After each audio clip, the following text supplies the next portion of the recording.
Next debate is about to commence here on WGAU and live at the Melting Point. If you're out and about, please come join us. A good crowd is here, but there is still room for you. The audience first. Audience, say hello to the folks listening in on radio.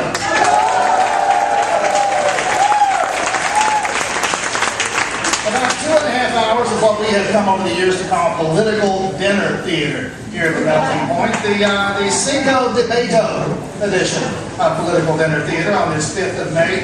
Folks listening and may not know where the Melting Point is, follow the signs. They say gun-free zone. They'll get you right in here. As we mentioned earlier, as we were told, Francis told you as we were getting started here, you folks in the audience are still, and in fact kind of the point of the evening, is to serve you dinner if you are so inclined. We have dinner. We have drinks. We do not have medical marijuana. We are working on that. But thanks again for coming. We'll get started. I believe Francis went over the rules of the forum, which are succinct and short. I'll touch on them for the benefit of the radio audience. First off, we will hear from Mayor Nancy Denson and her challenger, Tim Denson. We will be reminded numerous times throughout the evening that these two, so far as we know, are not related. We will give them 1 minute for an opening statement by way of introduction, and then we will commence with the questioning. That opening statement will go first to Tim Denson. We'll hear from Mayor Nancy Denson, and then I will rattle off a list of questions provided to me by the folks at the Federation of Neighborhoods. Tim Denson, and I remind her to keep an eye on the timekeeper down here. Francis, with that iPad, will tell you when your time is up. Tim Denson, the floor is yours. Thank you all for having me, and I want to thank the Federation of Neighborhoods, Melting Point, and Tim Bryant for putting this all together. So I just want to first talk about the reason why I'm running for mayor. There's actually quite a few reasons. There's 46,080 reasons, because that's the number of people that we have under the poverty line here in Athens, Florida County. 46,080 people, and that's families, that's mothers and fathers and children who are struggling to get by, to have affordable, reliable transit system, make sure they have reliable child care for their children, to make sure that they have healthy foods on the table and they can keep the lights on. I grew up in South Florida, the child of two ministers down there, and they instilled in me the idea that you have to help others, and especially focus on your community, because if there's people struggling in your community, well, then your whole community is struggling. And we must focus on that and be helping each other. So I followed their lead, starting back whenever I was in high school, working with my church, and even younger than that, with working with homeless people. But also I've done the same thing here in Athens by working with a lot of community groups, and I'll talk more about that later. Thank you, Mr. Denson. Mayor Nancy Denson. Thank you again to the Federation of Community until I go back a long time, because I was here when it started. Federation of Neighborhoods and the Melting Point for hosting this evening, and to you, Tim, for moderating it. I've made my home in Athens for nearly 50 years and have served in elected office for the last 35. I didn't just start thinking about and worrying about and caring about poverty and other important issues when I decided to run for mayor. I've been working to make Athens a cleaner, safer, more prosperous community for decades. In fact, the Athens Area Emergency Food Bank started in my garage. As tax commissioner, I ensured that not a single person lost their home from inability to pay taxes, and helped all homeowners lower their tax bills through increased homestead exemption. As mayor, I've worked hard to bring good paying, quality jobs to our community. It's worked. We've created thousands of jobs with companies like Caterpillar, relocating from Japan. Existing industry is hiring, and local small businesses are expanding. Our unemployment rate has dropped from 8.1 to 5.1 in my administration. Thank you, Mayor Denson. Very briefly to you folks in the audience, we like to say that while this may be a gun-free zone, it is in fact a First Amendment zone. Feel free to applaud, feel free to boot for that matter. Don't do that hissing thing, that freaks me out. But other than that, understand though that, don't do that. As you exercise your First Amendment rights, understand that it may come at the expense of the time to support the candidates this evening. With that in mind, the first question, Mayor Denson, you mentioned a moment ago cleanliness. Get the both of you to envision Athens Eastern Gateway, Lexington Road. On a 10-point scale, it says here, 0 being shame, 10 being pride, how would you rate your feelings for that Eastern Gateway, Lexington Road, King School? You want? Oh, I'm sorry. Yes, well, on a 10-point scale, I would say concern, because none of our corridors coming into Athens are what I'd like for them to be. In fact, I was meeting with some people last week about signage for our community. We don't have any signs in our community that say welcome to Athens, Clark County coming in on any of our corridors. So what I intend to do, not only for Lexington Road, but Prince Avenue, Atlanta Highway, all of our corridors, is try to make them more attractive to people coming to Athens. And just a point of order, because I didn't hear a number. You said concern, but I didn't get a number. 0 1. 1. Wow. Oh, wait. 0 to 1 to 10. 0 to 10. Can you give it a 10? I'd give it a 10. All right. Yes. Tim Denson. If we're going to talk about pride, yeah, I'm definitely giving it a 10 because I actually live off of Lexington Highway, Midway Road, just ways out there. I am proud of my community. I'm proud of my neighbors. And I look forward to living there with my wife and trying to build that community stronger. Now, there's a difference, maybe not the same number, with how we're dealing with that situation over there, because it definitely needs work. And I want to see that community become bigger and stronger and have really smart development and growth there. Because like I said, I'm personally invested there. That's where I live. That's where my kids will end up going to school in that area. There are things that we could be doing when it comes to economic development in those areas. We could be looking into different tactics that we could do to try to help growth. I mean, the Willowwood station over there, that's something we could really be developing better, get good, strong businesses in there. I know a lot of people are tired of seeing businesses come in, just gas stations. These people in my neighbors want to have good places to go and buy things. They're good retail and good services there. And I want to make sure that we're bringing those things in. Also, I'm concerned about the safety in some of those corridors, especially Lexington Highway. There's absolutely no sidewalks for the most part going down there, and including in front of a lot of our county buildings, no sidewalks there. Why is that? I mean, I drive by there. I drive by there every single day, and there are deep ruts in the clay from people walking that over and over again. And also, when it comes down to our transit system is not reaching those places. I can't take the bus to work anymore because it doesn't run well enough. It's just not a possibility for me, and I want to. And then we can also look at Gaines School Road, a road that has 3 schools on it, directly on it there. And that road is not safe. That road, we need to be looking at that, possibly looking into ways that we can do a road diet, similar to what they're trying to do on Prince Avenue.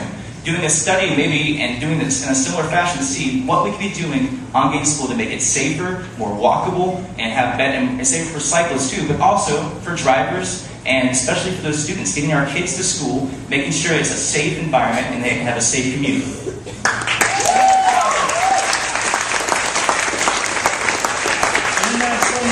The Eastern Corridor, and Tim Denson, will start with you, and then give Mayor Nancy Denson a couple of minutes. You touched on some of this, but elaborate. This Eastern Corridor touches at least 3 commission districts. How are these Athenians affected? And if elected, what would you do, if anything, to change the Eastern Corridor? Well, one of the things, we have, like you said, 3 different districts over there. One of the things that I'm going to do so that we can make sure we have a transparent, accessible government is I'm going to have a meeting every single year in each district. A meeting that I can go to those districts and not tell these people about the fantastic things I'm doing, but actually hear from them, hear their concerns, hear their questions, hear what the problems are, hear what's working also. Maybe we can bring those things in the other areas. But I want to make sure I'm hearing it right from them directly, so we are working together on those solutions.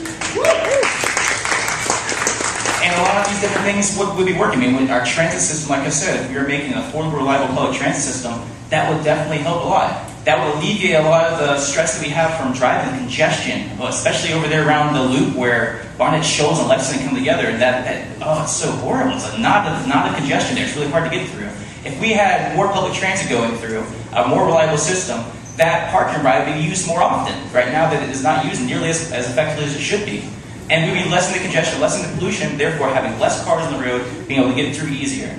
But we need to make sure we're looking at every part, not just the east side, but also, of course, on the west side. I've gone door to door. We've knocked on thousands and thousands of doors. We've talked to thousands of different people about the concerns. And a lot of people are concerned that people outside the loop don't get the same kind of attention that a lot of times people do on the inside the loop. And like I said, I'm one of those people on the outside the loop. We've got to make sure that we are making Athens for everyone. That Athens and the services we provide are working just as well for all those people outside the loop, on the eastern corridor, on the western corridor, everywhere. There's a lot of concerns out on the west side too. We got to make sure it's working for them just as well as it's working for people on Boulevard, 5 Points, downtown. This has to be an Athens for everyone.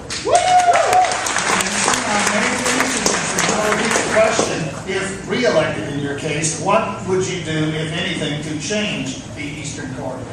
Well, the Eastern Corridor, just like all of our corridors, needs to be made safe and accessible and attractive to people to come into Athens.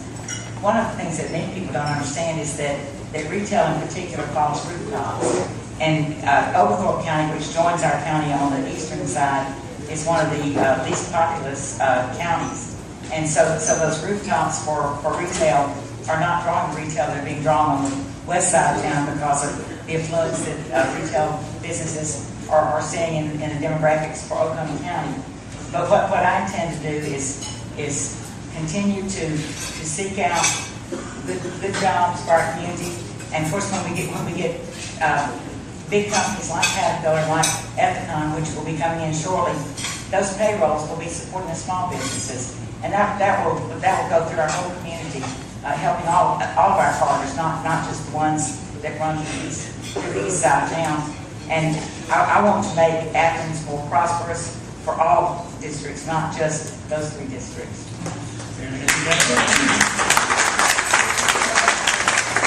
Another question for you, Mayor Denson, and then Tim Denson responds. 2 minutes to answer here. Some people think or say the process for getting an item on the commission agenda could be improved. What do you think? Getting an item on the commissioners is determined by the charter, by our Athens charter. And we have what's called a weak mayor form of government in there, and that's one of the powers of the mayor is to decide what goes on the agenda. But there really is no difficulty getting things on the agenda. My criteria for something being on the agenda is that it's not done too quickly, because one of the things that I know from experience is that when you make decisions too quickly in government, often they're bad decisions, decisions that aren't well thought out and vetted, end up not being good decisions. An example of that is on Prince Avenue, one of our crosswalks on Prince Avenue, that's the one that's in front of the grid. We're now being asked to move it, and the cost of moving that crosswalk down just a few feet will be $10,000. So when something goes on the agenda, I'm not going to put it on the agenda from one week to the next. It's going to be something that's going to have either gone through committee, it's going to have been studied by a study group, or it's going to have a lot of staff input into it, because I want us to make good decisions when we make decisions, not fast decisions. And just a point of clarification for me before we get to Tim Denson. I don't know the answer to this, so I'll ask publicly. You as mayor set the agenda, but is there not a mechanism by which the commission, some number of commissioners, 7, 8, can have an item put on the agenda, perhaps over your objection? Yes, there is, but in the 3.5 years that I've been on the commission, there have only been 2 items that I've been asked to put on the agenda, and neither time did I say no. I just said not now, because it was too quickly. But to answer your question, yes, there is a mechanism by which the commission can override. I believe it's 7. Tim Denson, now what about the mayor's role as it relates to the setting of the commission agenda? I believe that the mayor should be working with the commissioners and making sure that we're having open dialogue in these mayor and commission meetings. I've attended many of the meetings, and I'm sure a lot of people here have also attended or watched them on TV. And something that I wish we could change over the last few years is how many things are openly discussed at these meetings publicly. Right now we have we do have a mayor and commission work sessions where a lot of the questions are asked and a lot of the discussion happens. Unfortunately, those meetings aren't televised. Those meetings you cannot access the minutes to. You have to go to them. And if you can't go to them, well, ask a friend, I guess. And so one of the things we could do is make sure that we have those being televised for one thing, and also have minutes available to the public. But when it comes to the actual meetings, that therefore a lot of these things have already been decided upon. We have a quick vote, and very little input or chance for input, and very little discussion actually happening in the public. Some of these meetings just breeze by really quickly. I want to make sure that we're having more open dialogue on these things. And therefore, if a commissioner comes to me, as me being mayor, and says they have an item they want to discuss, I'm not going to just throw anything on there, but if it sounds like a good idea and something that needs to be discussed in front of the public, in those chambers, then I'm going to work with that, and I want that to happen. I've talked to many people And, at times over the last 3 years, our mayor's been called a bit of an obstructionist sometimes, dragging the feet. And while I agree that we shouldn't be making quick decisions, we also can't just drag our feet and not make a decision. We have to make decisions that work out.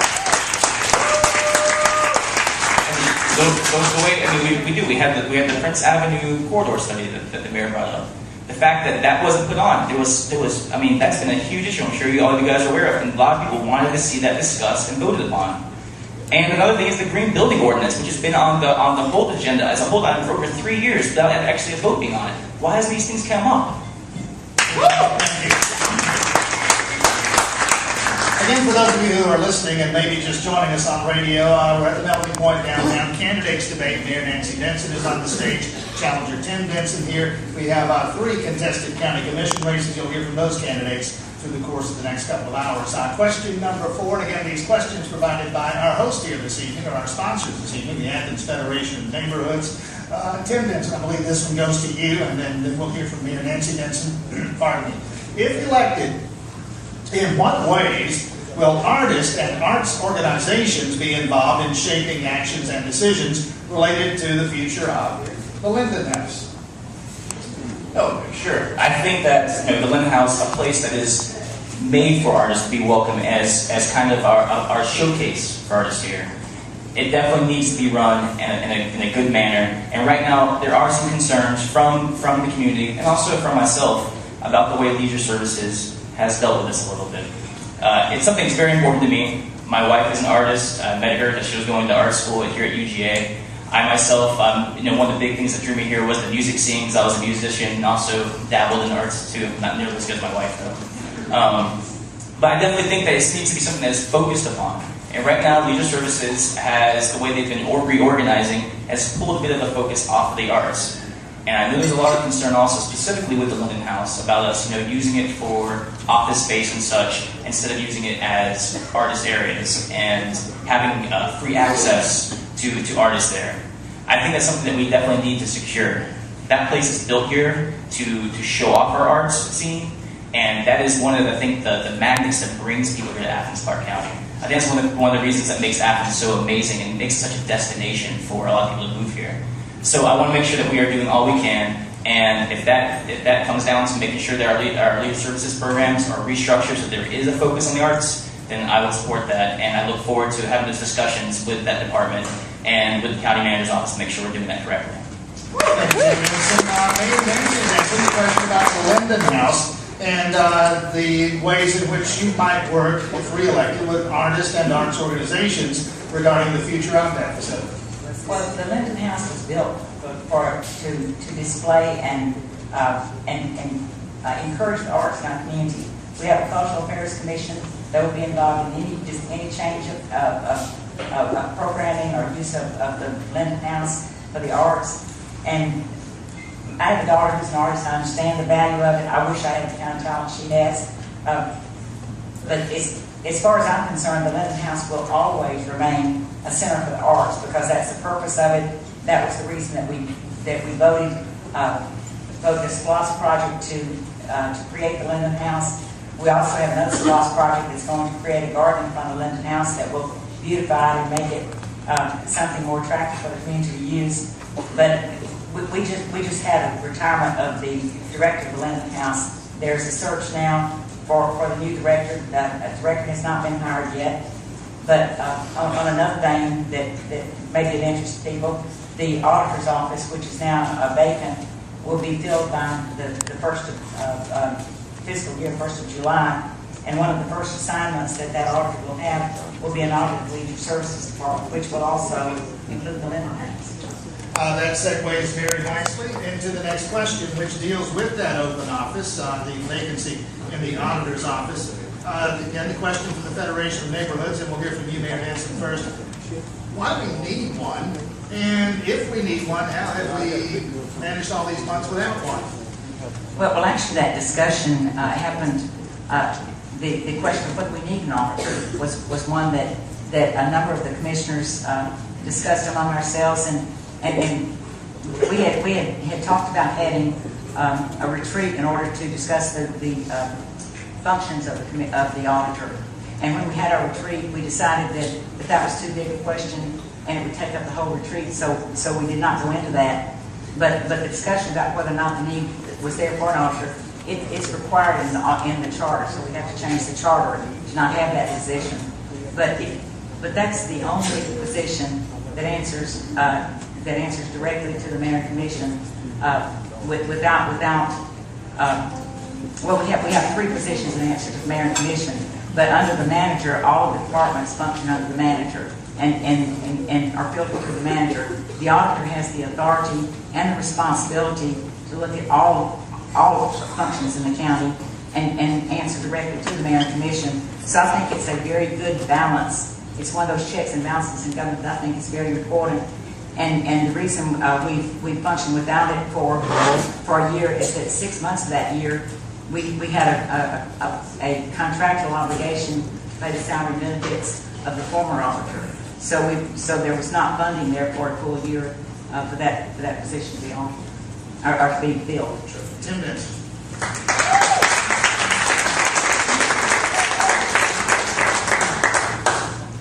As the mayor pointed out, it is an important entity. It assures that our government and the departments are running efficiently and effectively. So how have we been making sure of that over the last 12 months? How are we going to make sure of that through July? And I understand that if there was financial money already going to them for 6 months, well, we need to make something work there. That's not an excuse. This is a charter-required position, a charter that was passed by the population, by the residents and citizens of Athens, Clark County, and determined to be necessary. And it is necessary. That is an independent entity that can make sure that they are working, everything is working well, and it reports directly to the mayor and commission. It is necessary. And the fact that we have just basically done nothing, I don't even believe it's been listed at this point yet, publicly. And I understand that we had this meeting, it was decided that topic would take up too much of the time to be discussed. Well, I'm assuming that topic would have taken up so much time because it was such an important topic. And we just decided not to talk about it. I don't think they would just talk about something that wasn't important for the whole time. Why hasn't this been a priority? And how can we ensure, and how can we know that over the last year, things have been running the best they can? Because right now, the people I've been talking to, we've been going door to door at events, going around, those people don't believe things have been going as well as they could be. And maybe part of that responsibility falls on our mayor right now because we haven't filled his auditor position. Question regarding traffic safety. Again, Tim Denson, we'll start with you and move on to Mayor Nancy Denson. Have you observed any issues of traffic safety, automobile, pedestrian, bicycle, etc.? If so, we'll probably stipulate the answer to that one, but if so, where are they most significant and how do you intend as mayor to address them? Oh wow, that's amazing. Because just less than a week ago, I was driving down Prince Avenue, heading out to the Sips coffee shop away from downtown. And it was on the outside lane heading out and pulling up to where the co-op was. And I saw a gentleman walking towards the crosswalk, going up to the button. I was still a little ways away, but I could tell he wasn't ready to cross, so I immediately started to slow down. Sure enough, hit the button, the lights went off. I came to a stop. The gentleman gave me a nice wave, stepped out in traffic, started walking. Thankfully, I could tell he was walking pretty carefully, kind of trying to look around my car. And thankfully he was, because sure enough, just a second later, a BMW just flew right by me, right through the crosswalk, just feet away from this gentleman.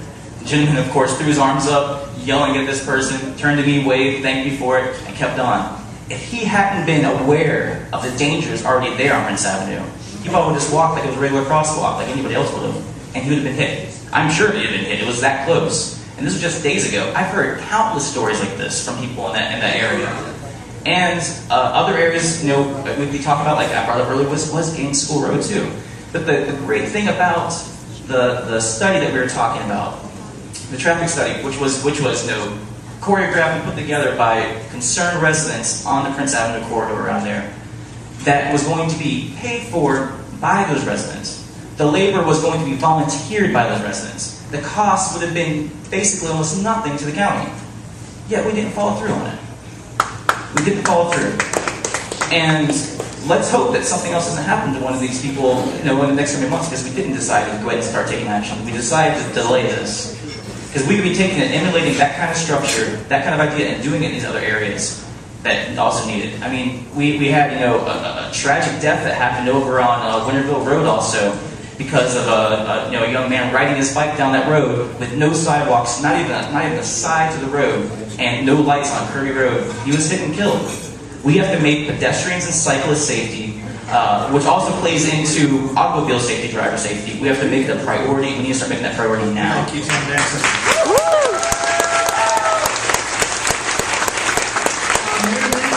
I'll repeat the question. Have you observed any issues of traffic safety? If so, where in your estimation are they the most significant, and perhaps most importantly, how do you intend to address them? There are a lot of issues of traffic safety in our community, as there are in any growing community in the country. Prince Avenue is one of those areas, and the demonstration project that was asked for Prince Avenue, I have not refused to put that on. I just refused to put it on a 2-week notice.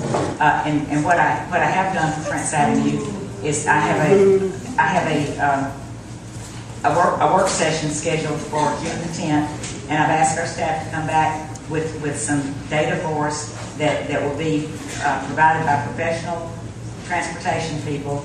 We have had a traffic count on Prince Avenue for about 6 years. We don't even know what the traffic count is there.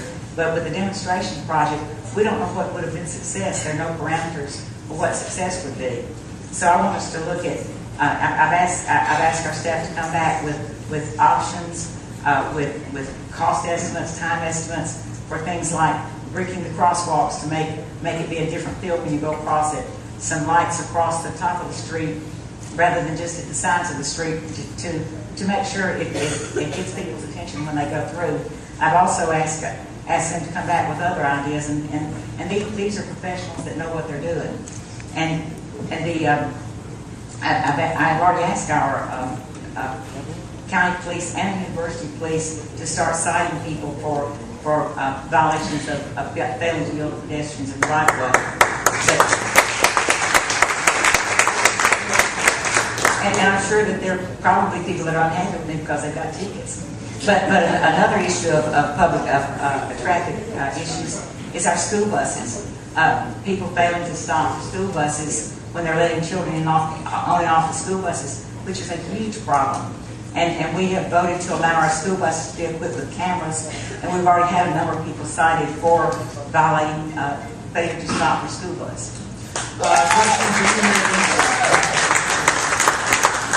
Kind of a 3-part question here, so if you need me to revisit any part of it, please say so. Which Athens Clarke County government departments or offices or services are operating so effectively that they serve as models for other communities? On the other hand, which are most in need of improvement, and what will you do to improve their performance? The good and the bad. Okay, I'm sorry, I didn't hear you say. We have numerous departments that are operating so efficiently that they're models for other governments around the state. The first one that comes to mind, well, actually, our recreation department, our leisure service department has got numerous awards, both state, throughout the state, and our water sewer department has constantly gotten awards. It seems like every time we have a commission meeting, I'm presenting an award to a department that has received an award in some cases national, but many statewide awards. Our finance department is another one. I think practically every department in the county has gotten an award and is being emulated in other communities. We've recently just gotten a water friendly. That's not the right term for it. But anyway, an award for good use of water in our community. I cannot think of any departments that are operating at a level that causes me concern. We have a very professionally well-run government. Tim Denson, again, essentially the good and bad of local government. Which departments are operating in such a fashion as to serve as models for other communities, and which ones might need improvement? Yeah, there's one of the departments I've really been happy with. Some of the things I've been doing is with our solid waste. The ideas of how they're jumping up for recycling and actually setting these high goals for us to actually get the amount of solid waste we're putting in. That's something fantastic and something we need to be doing. I'm glad that we're also starting to emulate that when it comes to composting too, which is definitely something that I'm concerned about, so that we can be reducing our solid waste. And one of the things that I would like to put in place would be that make sure we have composting happening in every county building. We could be setting the example for the rest of our community that we are being good stewards of the environment here, and that we will step up and set the example. When it comes down to a department, that I feel like could be doing better, I think no big surprise would be our transit system, our public transit. Right now, our buses, in which the fares are going to be increased again. The second fare increase under my opponent's term, we're going to $1.75 on July 1st. $1.75 per trip. And the fact is that that's just not affordable and reliable. And the people that hurts the most are the people that rely on it the most. Those people who don't have a car, that have to have the public transit to get to their jobs, to get their kids to the daycare, to get to school. I mean, the number of students I've had from Athens Tech tell me about how they just cannot get to school reliably on time with that once-an-hour bus riding out there. We can be doing better. And we could easily be doing better. Me and some of my staff went over to Clemson, South Carolina, and saw how they've done their system by combining the university with the city system, the county system, that serves a population about the same here as Athens Park County, actually a little bit more. By doing that, they actually able to increase their federal funding. And that would be enough in federal funding if we did the same thing here with the University of Georgia, that we can make our system completely free and faster and more effective.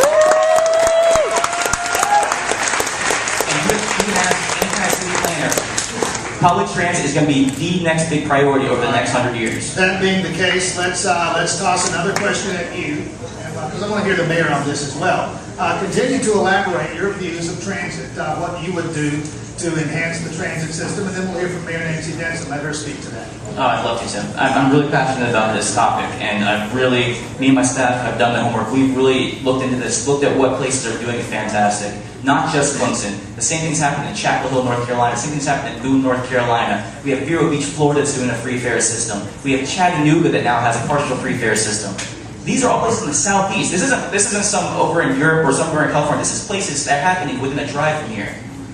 Why aren't we doing it? Instead, we're making it where we're cutting services and we're increasing the fare rate. We're doing the opposite. And by doing that, we're increasing congestion on our roads. We're increasing the amount of pollution in our air, and we're making it more and more hard for those people who are under the poverty line. That 38%, that 46,000 people, we're making it more and more difficult for them to help themselves out of poverty by getting better educational opportunities, by going off and finding that better job, be able to get to job interviews even. Why are we putting up more hurdles for them instead of removing those hurdles and trying to open a good pathway for them? We could be doing this easily. Like I said, those other cities, Clemson, Chapel Hill, what they did is they looked into this, and thankfully we do have a transit study coming up here soon, and I think that they're going to find the same results that me and my staff have found. That if you remove those fare boxes, the buses go faster, the buses go, they're more on time, and it's just easier for people to get on and off. Those fare boxes cost us $130,000 to operate. $130,000. Guess how much money comes in on them? $600,000.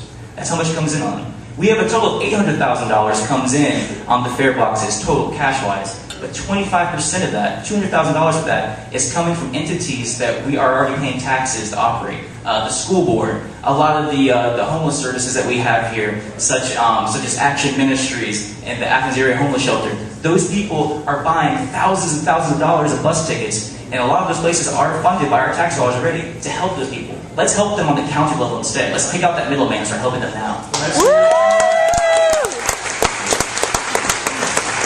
Mayor Nancy Denson, you've heard what he's had to say about transit. What do you have to say? Well, actually, I thought it was quite interesting that Mr. Denson said that Clemson has the same population that we have here, because it's not nearly the population of Athens, and they have actually more students than they have full-time residents at Clemson. Athens and the University of Georgia are both interested in collaboration. In fact, we've been collaborating on our bus systems ever since they both existed. We work together, and I'm thrilled that we're going to be participating in a comprehensive transit study that the university is going to participate with us. Clemson and Athens are not comparable. Free buses have never been achieved in a city like ours. I want to continue making Athens Transit a better service for all of our citizens. And I'd also like to clarify another statement that's been made in the past, is that the universities have access to federal funds, that if we combine the systems, that we would have additional federal funds that we don't have now. Those numbers that the university has are already being counted in the transit fares, and we're already getting the maximum federal funds that are available to both systems. But if we just took the two systems, or just took the Athens-Clark County bus system that we have now in place, and made it free, it would cost our general fund another $2 million. And you can play with numbers all kinds of ways, but I've been working with budgets and with taxation for years, and I don't see charging all of our citizens in Athens another $2 million to run a system that's already running well.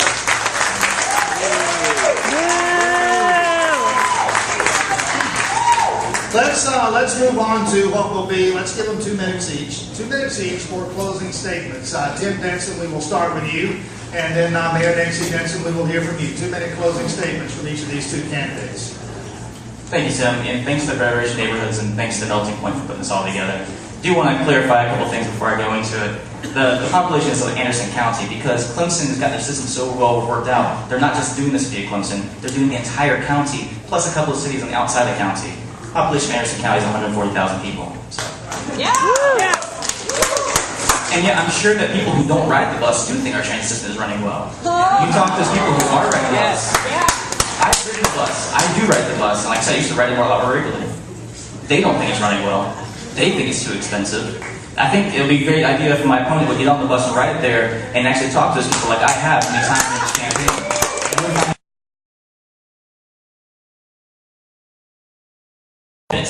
That we make sure that we're looking out for every single child here, so we know that those children are the future of Athens-Clark County, instead of trying to go off and spend more money on jails and more money on, instead of less money on the actual taking care of these people and making sure everyone's good. Thank you, Tim.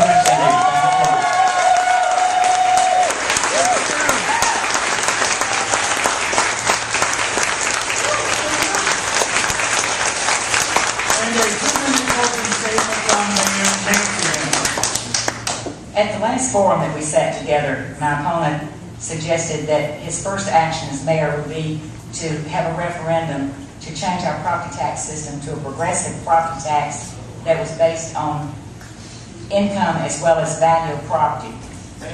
This is absolutely wrong. First, it's bad for the exodus of homes and businesses to surrounding counties would be immediate and devastating. Second, it's not legal. It would require several Georgia constitutional amendments and massive statutory changes. And changes to our Constitution require 91 state representatives. I'd be surprised if you got one, Mr. Denson. How much? Which raises a good question that's come up before, and that's of relationships. And I'd like to point out that I have relationships across all income levels, across levels of government. Representative John Lewis, these are official endorsements. Representative John Lewis, Senator Johnny Isaacson, Governor Roy Barnes, Senator Max Cleland, the majority of the sitting ACC commissioners, four state representatives. And what these kind of relationships do for our community is for years. Our community had been trying to get the designation for our neighborhood health center. Take a swallow of water, I'll give you that time. Okay. You go, Nancy! For years, our community had been trying to receive the designation of a federally funded health center for our neighborhood health center, which provides health care for low income and people without insurance. My first year in office, because of relationships I had on the state and national level, we were able to achieve this. It's bringing $650,000 into our community. I understand both the power of the office to make change and the constraints that both legal and financial. I also understand the unintended consequences that can result from decisions that aren't fully vetted. Mayor Nancy Denson.